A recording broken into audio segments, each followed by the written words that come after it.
Hello, you wonderful people, and welcome to another episode of Super-Fanta-Fi. This being a show where it's about TV shows of the supernatural, fantasy, and or science fictional genre. For today's episode, I'm going to talk about the latest episode of The Watch. A lot of really interesting things went down in this episode, so let's break it down. Well, first and foremost, we have that whole opening situation with, Sam and Skimmer, letting Skimmer go. Because I think for him, it's he knows that if he lets Skimmer stay there, it's there's a chance that Lady Ramkin will try and kill him. I mean, it's she was going to offer him up to the Assassin's Guild last episode, but I think it's also just, the way he explains it later on, he makes it seem we don't really, with everything going on, we don't really have time to be watching prisoners and stuff like that, considering we're kind of near the end all be all, considering Carcer's close to being able to control the Noble Dragon and everything. But it's just kind of a difference of opinion on just how things should operate, because, Sam is kind of talking about how the fact is that he's right this time, and sometimes it's okay. Well, Lady Ramkin was okay, so sometimes I'll admit when I'm wrong, and he's yeah, and sometimes I'll admit when I'm right. But even him telling her she steps one foot out that door, he'll arrest her, because it's what are you going to do? Go back to doing? Because for her, it's kind of I guess I get where Sam's coming from, but also Lady Ramkin's about still trying to do some good. But I guess for him, he feels she's so blinded by her own revenge. In this particular case, would you really be interested? Are you really doing this just to be lawful, or are you just looking for an opportunity to go after him again? But I think it's still all about her trying to recondition people to leave behind all their criminal stuff and all this guild stuff to just be good citizens. I guess is kind of where I don't know. But Sam's a little bummed when she leaves, and he's just kind of takes off the badge and starts drinking. And then I like that transition of it being in a filing cabinet, and it's so that's how everything, that's the representation of the multiverse. It's file cabinets, and here's the Sam we know, and here's this universe, and let's close that. And because I was surprised with what they did. I thought it worked the way I thought it did, but it didn't. The end result was what it was, the same as I thought it would be, but they went about it not the way I thought it was. I said that the most confusing way possible. Them switching basically their consciousness from the worst possible Sam with the Sam that we've come to know, their consciousnesses switch bodies. And I thought they were literally going to pull him out of his universe and bring him into the one that we know. But it turns out, they just switched consciousness, which was interesting. I'm kind of bummed we didn't get the full scale of what that other world was. We got little hints here and there, just the differences. That's the beauty of its multiverse. To be fair, we saw it last episode with Sherry as well, the different versions of herself, So, so we get even more of a peek into that, just how different the multiverse can be, how different things can play out. Obviously, this Sam is locked up. I know, it was almost I forgot what he was saying, because he's next to the dude who was the head of the Thieves Guild, and it's wait, you're alive in this universe. And it was because Sam apparently, we find out later on, he's been locked up for these past 20 years. Interesting how that worked out, but it's this must be, you were dead, so I must be dead. This must be my punishment to be stuck with you for all eternity or whatever. And he was what? And he was saying, and then he was but you said being with me these past 2 years was actually pretty good. It's it was actually kind of sad. He was hurt by it. Also, he's a little crazy in this world, because he's doing the whole thing with his hand being oh yeah, this is Mr. Hand. So that was interesting. And obviously the hard thing of oh, here are people I recognize in this world, hey, here's Carrot, but Carrot's still got the same, he's a lot more intense in this world than he is in the other one. Plus he's kind of essentially a guard for the Tanty prison, because Sam had said in his world it's been shut down for years, because apparently it used to be a place that was set up by the founder of the Watch, King Vetrix, to house the people by criminals by the Watch, but it hasn't been used in years, obviously. But so it was just interesting, and obviously the other Sam landing in this world being confused. The whole thing with Carrot, really quickly, him meeting up with Sally, and she was do you want to do something geeky? What do they call it? Role play? And I was what is this situation? And her, I love the whole thing of her being oh yeah, my virgin support group. He's what makes you think I'm a virgin? I was I keep forgetting. It's right, the Noble Dragon goes after virgins, so it's probably a thing of people coming together. I wondered, is it because she's a vampire? I was like, are you insinuating your version, or is it just because like, well, you probably like virgin blood? I would assume. I don't know if that's, isn't that like the old school vampire things that like virgin blood is the most delicious or some shit like that? Which is kind of interesting. It makes you have a lot in common with the noble dragon. Did they ever explain why the noble dragon likes killing virgins? Maybe it's like a sacrificial thing. I mean, because like, virgins end up being like the ultimate sacrifice anyway, all across the board, sadly. But nevertheless, tangents and all that. But her, like, being like, oh, you got to offer up the goods, and using her powers to make him dance, and then like, and he actually dances, and she's like, shit. He's the literal type. I guess it's like she was kind of wanting him to do something else, but it's like, oh, you took my words literal. So I was like, well, now he's gotten away. I love when he goes back and it's like, what happened to your jacket? He's like, nothing. We gotta find. He's like, oh yeah, I like what happened to your hand. I like your. He's like your hair and your eyebrows and stuff like that. It's like he's so awkward. But I also love the whole thing of like, I think Lady Ramkin's the one that has the blood we need, and it's like, why do you know that? Sally? Who's Sally? Sally, and it's like, she's a stinking vampire. He's like, you can smell that? It's like, why are your nostrils flaring? And then Sherry's like, vampires, werewolves, and he's like, oh, and he walks away. And then I love Angela being like, I'm just trying to look after him, not make sure nothing happens to him. What's wrong with that? And Sherry's like, nothing. It's kind of like, it was like a little, which is interesting to know. They've said, I mean, just a little thing of like, oh yeah, so even in this universe, obviously vampires, werewolves, that type of thing. But also it's just kind of like, oh, you don't like the fact that a vampire was sniffing around him. It's kind of adorable. We didn't go too much into it, but even Sherry's kind of, no, I'm not saying nothing's wrong with that. It's like, because Sherry's in between, because Sherry knows how Carrot feels, and I think she's definitely picked up on how Angela feels, whether Angela really realizes or not. But that was a really adorable moment.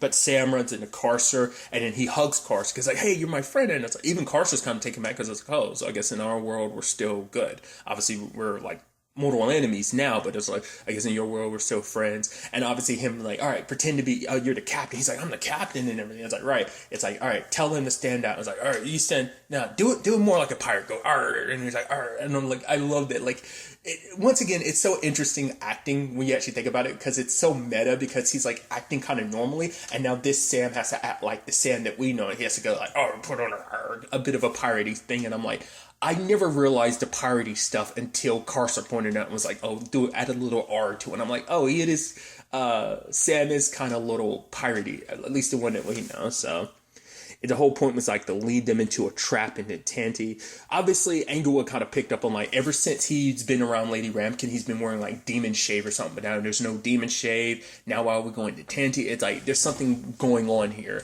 Obviously, Carrot's about following orders, but it's like, yeah, when do you start, when do you stop just following orders and kind of think for yourself? Sadly, they end up getting locked into Tanty. And I love that they end up running into death. And I love, because I brought it up before, I'm like, I'm sure everyone's going to have their moment with death. And technically this is Englewood's and Sherry's, because obviously Carrot, Lady Ramkin, and Sam have crossed paths with them. And he's like, oh, I know this guy. Carrot's like, do you have something that could get us out? He's like, I can't really intervene. He's like, hey, but I'm sure you got some special skills or something like that. He's like, yeah. I was like, oh, and he's like, yeah, I've been writing some songs or something. Nobody cares. Nobody notices. No one would expect anything from me. I'm like, I love that death in his universe is so pessimistic and just like self-deprecating, just being like, nobody cares about me. It's just like, I do my job, and it's just like, that's all there is. And then, Englewood being like, no, we'd love to hear your song. He's like, really? Oh, that's awesome. He's like, all right, this is called Last Breath. And he starts breaking it down. I'm like, yo. And then later on, they're like, okay, but does it really have to be 37 minutes? He's like, well, I could do the edited version. I was like, wait. And then Sherry's like, what's that device? He's like, oh, this hourglass? He's like, oh, yeah, I found it. And that ended up inspiring Sherry and her, Englewood, and Carrot are trying to make their escape. I even love him being like, shit, I inspired them. Which, I'll go ahead and talk about it. I guess we heard the quote-unquote edited version at the end, in the end credits. I guess that's technical. Their edited version is probably a little bit longer, which is interesting. But I do love that it's like basically a 37-minute song in totality. Yeah. once again, I love that he's just this side character, just pops in for no damn reason. It's just like, it kind of helps to a certain extent. Every time he's popped in, he's helped to a certain extent. I always thought that was kind of fascinating. So there's all that. Then kind of bouncing back into the other world, our Sam got thrown into, what was it, like the pit or something like that, or the hole. And it's like, oh, the beast is going to tear him limb from limb. Turns out that beast is Detrius. And it's like, hey, but I'm so happy to see you. And then Sam's getting his ass kicked. But then it's a whole thing of him being like, wait. He's like, why do you still have, when's your arm grow back? He's like, wait, you think my arm, you thought I was missing an arm? He was like, you thought I thought you were missing an arm. And Sam's almost looking for it at a second, like, wait, what? So that was interesting. But it's like, oh, like kind of realizing like, wait, you're not our Sam. He's like, I'm going to find out who you really are. Presses him against like, oh, this is my great grandma or something like that. And then it's like, yeah, stone communicates with stone. And then he's talking to his grandma and it's like, you're not our Sam. It's like, despite stone is able to speak across even the splintered multiverse. And I was like, that's interesting. That's kind of a special thing.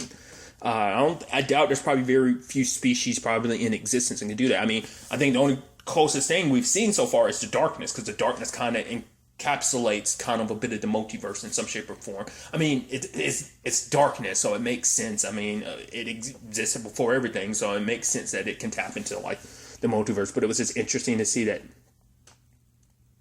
he could as well. And he's like, you're not our Sam. And it's like, wait, so, and then our Sam kind of finds out what's going on. And then he's like, yeah, you know, I was captain of the watch. And he was like, what, laughing, haha, captain of the watch. You hear that, Grandma? You can't hear it, but she's laughing too. And it's like, yeah, he's like, that's one messed up world for you to be, one. He's like, yeah, but tell one another joke. Like, the fact is, you were my sergeant in that world too. So, but also, it's like, he finds out, he's like, so what happened to the version of me in that world? It's like, he did his job. He saved my life twice. And he's like, well, I can save your life again. Come on. And he ends up busting him out of there. And he's like, I'm not leaving you. It's like stone communicates with stone. And we see in Sam's world, we see the rock moving. So it's like, so maybe he can reform. Or at the very least, he's communicating with his, you know, stone communicates with stone, understands stone. So I'm like, that's so fascinating. So like, either he's going to be able to rebuild himself. Maybe he's going to be kind of like a Groot situation for Guardians, like where maybe he kind of goes through a kid version of himself, much like Groot, or maybe he's just going to come back as a full that's what I'm assuming. Maybe that's not the case. Maybe it's just saying like, hey, I'm here with you regardless. But he's like, we'll meet again. So I don't know. I'm curious what they've set up in that. But Sam makes his way out. Turns out Lady Ramkin is the warden in this world. So I thought that was interesting. I'm trying to remember. Did I? Okay, so what I was thinking was, I was trying to remember if I had brought it up in recording. I don't think I did, but the whole Lady Ramkin in this world, that basically Tanty is like what she's doing in the version of Lady Ramkin we've come to know, what she's doing kind of rehabilitating people. This is basically her doing, but kind of on a much larger scale in this world, because she's the warden. And I love the whole thing about like, we need to cut off her hand because it'll give us access. And I love how in this world, it's just, it's like, it's kind of a hand scanner to a certain extent, but it's like she sticks her hand through and like a goblin on the other side, like gives her a high five, and that's access. It's like, it's so interesting, like how like, quote unquote technology works in this world. I never thought about it till now, but it's a little Flintstone-ish. How like Flintstone's technology is basically worked around dinosaurs and stuff. I never thought about that kind of comparison until now. But it's like, oh, let's basically cut off the warden's hand, which obviously sounds kind of like, oh, do we really have to do that? He's like, I'm not too keen on that, but regardless, I thought it was interesting. And then later on he finds out it's Lady Ramkin, and especially her, you know, being so excited, you know, it's like, oh, like the hut and stuff like that, and you're like, oh, what kind of terrible place is the hut? Turns out it's basically where they kind of do arts and crafts. So it's like, yeah, like I said, she's, you know, still doing what she's doing, like I said, just on a much larger scale, I believe.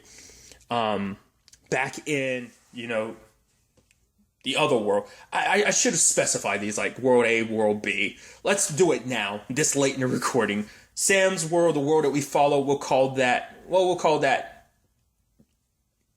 this our world, and then the other one would just be the other world. We'll just kind of, so in our world, God, that's even more confusing too. The world we followed, let's just leave it at that. So the world that we followed up till now, Carcer and Sam, he's asking Sam to kill Lady Ramkin, which he's like, I've never killed anyone before. Even saying like killing is wrong. And he's like, I get it. Because in his mind, like Carcer's like, yeah, this version of Sam is like, kind of even more pathetic. The Sam from this world is kind of a bit of a weirdo and loser to a certain extent, but it's like, it's still a thing of like, hey, he's still kind of a little bit more backbone than this Sam. I even love the whole thing between Wants and Carcer too, when they were like Wants ended up discovering that basically the artifacts, there's a silence with them because they existed before anything else existed, because they date that far back. So I thought that the energy, at least from them, kind of represents that. So I thought that was such an interesting mechanic of like, okay, like if there's silence, that means it's essentially resonating that this is one of the items. And Gwen was even talking to that goblin, being like, yeah, I'm here just for God, what was the word he used?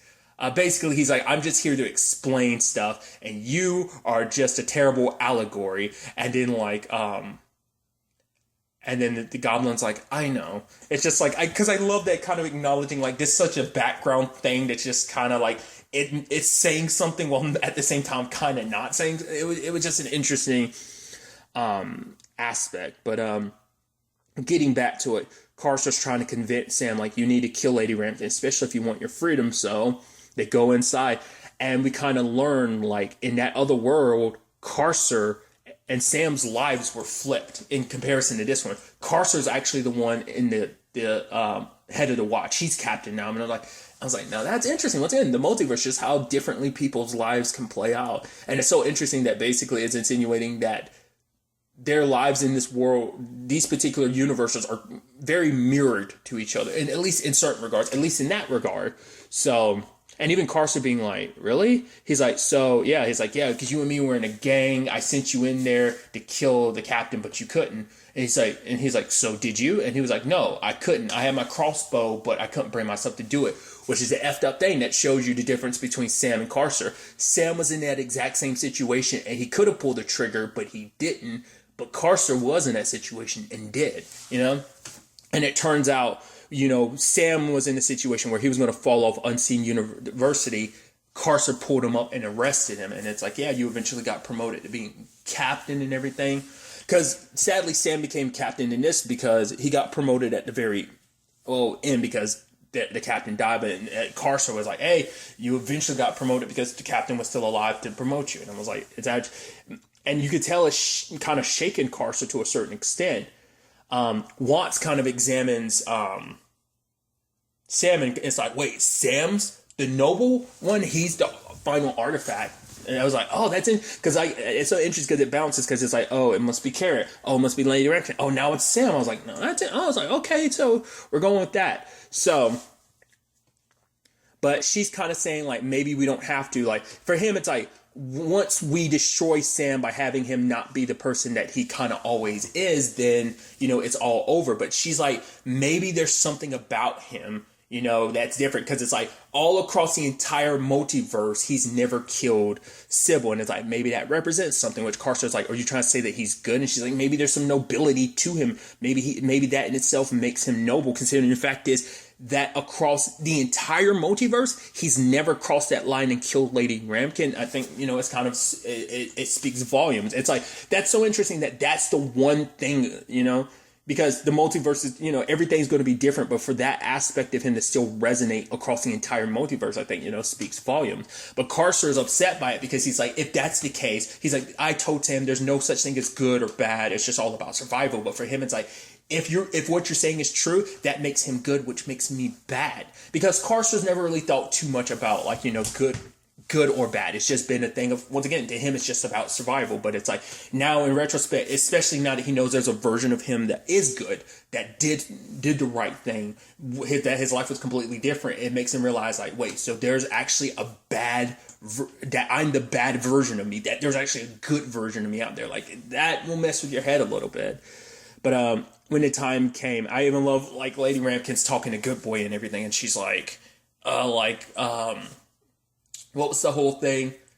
She was like, oh yeah, like, yeah, I mean, he did have nice eyes and stuff like that. It's like, what? Like, cause she was even talking to Good Boy being like, what? Oh, you miss him. It's like, she's like, that's not what you said before. She's like, well, and then she was kind of like, well, yeah, I kind of miss him a little bit too, you know, and she's locking, loading all her weapons. And I was like, oh, it's kind of like, it seemed, there's elements of, you could tell, like, she potentially feels the same way about him, but this really hit it home that, like, oh, she definitely, there is something there. And, I love when Sam's like, I'm here to stab you. She's like, no, let him finish his euphemism, because she thinks that, like, she's thinking it's kind of a metaphor. And she's like, you know, I really missed you. And he's just kind of confused. And then, like, she kisses him. He's like, no, I'm here to actually stab you. And she's like, wait, you're not my Sam, you know? It's like, what's going on? Who are you? And then Skimmer comes over and he was like, I gotta kill you and take your body to the assassin guild and then take me back. He's like, no, I have to be the one to kill him. And he's like, Skimmer's like, okay, whatever, weirdo. And it's like this back and forth of, like, they're trying to kill her. I even love the whole situation with Skimmer, like, trying to be a douchebag. I think there's validity to what he was saying, and I'm curious about that, where it's like, that basically is out of jealousy that people wanted your parents dead. Like, it was actually their closest friends. I don't know whether he was saying that, he said he was saying that just as a distractor, but there might have been truth to that. So that might be something Lady Ramkin can hold on to about, like, who wanted her parents dead. I mean, I don't know if there's necessarily anything she can necessarily do about that, but maybe she could eventually bring them to justice, you know, who had her parents killed. But I love that she just, like, shoots him with the crossbow in the leg, and he's like, ow, you were supposed to get her while I was distracting her. He was like, how was I supposed to know? You didn't say anything. He's like, I wasn't going to say anything about it in front of her. I love that whole thing. It was so good. I didn't talk about it too. I need to circle back. I love that Sherry does her thing. Like, she MacGyvers that shit and is able to kind of break the wall down. I was like, that is MacGyver level shit, dude. But because it came about because of the story Sherry was like, there was a point where, like, her and, like, there was a total of 10 people, like, the mine had collapsed and they were scared, crying out because they thought it was the end. But then it was like, we still have our lamps, we still have our tools, we just have to find a new way to use them to get us out of here. So it's like, as long as we can find stuff in here and use it. And like I said, she ended up MacGyvering it. I forgot to also talk about it too. It's interesting that she's wearing her beard now. I don't know if that helps control the darkness, but or maybe it's just simply Sherry wearing the beard because she's accepted who she is. It's not like because she stopped wearing the beard because it was, you know, running from her past, but now that she's kind of accepted her past and it's like accepted who she is, like, especially now that she has control of the darkness, I think that kind of inspired her to keep the beard, because it's like, you know, it's like both her worlds, who she's become and who she was, you know, kind of being one person, kind of accepting, you know, obviously seeing the multiverse versions of herself, I think made her I think that's what that's kind of supposed to symbolize. And it didn't make much of a point of it, but I thought that was just kind of interesting. I'm curious. I mean, maybe there are other reasons for that. But, yeah, in that moment you have Sam with the knife towards Lady Ramkin, because she walks up to him, because obviously he's like, I have to do this. And then in the other world, our Sam is threatening to cut off Lady Ramkin's hand, but it's kind of like, you know, you don't have to do this, because it's like, if I let you, because he's like, I don't want to hurt you, but she was like, if I let you do this, every criminal think they can do this, at least that they can turn to violence to solve all their problems. And obviously for Sam, it's just kind of like, regardless of what world whatever world he's in, Lady Ramkin is still, you know, she sticks to her convictions. And obviously, you know, you see the parallels, like they cut back and forth between the two Lady Ramkins, and neither Sam could do it at the end of the day. And I think that speaks volumes. And I think that's so fascinating. Even the worst version of Sam across the multiverse is still a good person. I think that's so fascinating, because they picked what they consider the worst version, but he's like the worst version, sure, because he's a criminal. I guess maybe every other version of Sam isn't, because we don't know what the other versions of him look like, but he's not a bad person all around. I think that's so fascinating. So I just thought that was so interesting. And in that moment, like maybe the spell to switch them was only temporary. Maybe that's what it was. Maybe like if he had fulfilled his role, he would have been able to stay there. But because he didn't do the job he was meant to, he chose not to. It switched him back automatically. And so it's like, and I love them. Like it's like, Lady Red, are you really you? No, you. Oh, well, what was the last thing we said to each? Okay, you should. He's like, I should probably stop talking. She's like, yeah, you probably should stop talking. But it turns out the badge is actually the final artifact because they brought it up earlier, like King the king, the dude who started the watch. He was wearing that badge when he got his throat slit. It's the captain's badge, and that's actually the final artifact. And I love when everyone gets reunited and it's like, what was the other version of me like? Or what was the other me like? And it's like, hey, we're here to arrest you. And I'm later can be like, no, he's my Sam. I mean, our Sam. I was like, nice slip of the tongue. I like that. So now it's a situation of like, well, now Carcer has everything he needs to basically burn this city. So at the end, we see him kind of controlling the dragon, but the look on the face isn't as happy as it was before because this experience has, I think, changed some things because he realized, once again, it's like, I'm the worst version of but I'm not saying he's the worst version of himself. That's actually going to be messed up if you actually find out that you are the worst version of yourself across the multiverse. That would mess with you a little bit, especially knowing that there's a version of you that's not just good, but really good.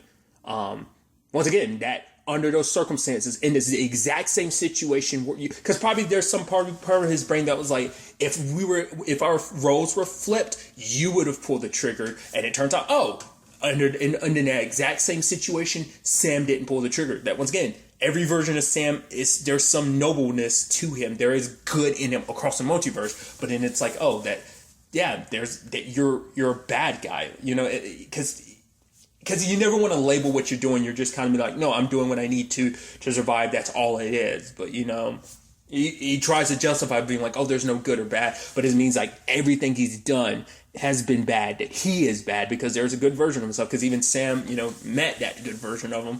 And it's like, oh, everyone's showing off their arts and craft. And then he shows it's like, oh, they're dogs. And it kind of falls apart and it's terrible. And everyone's kind of laughing. He's like, I just need a little practice. He's like, well, you keep at it, Sam. He's like, thanks, everybody. And like, it's weird seeing that version of Carcer. But I'm curious what kind of effect this is going to have on him in the long run, with his plans. I mean, obviously he's enacted everything.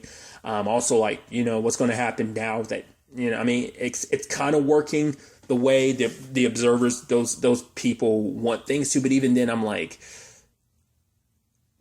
what's going to happen if Carcer's their plan and using Carcer fails? Like, what's going to happen at the end? I don't know. Next week's episode is the season finale, so it's definitely going to be interesting to see how this ultimately ends up playing out. But really, that's all I want to talk about. Till the next time we meet, be happy, be safe, light to the fullest, and enjoy it. Good day, and goodbye.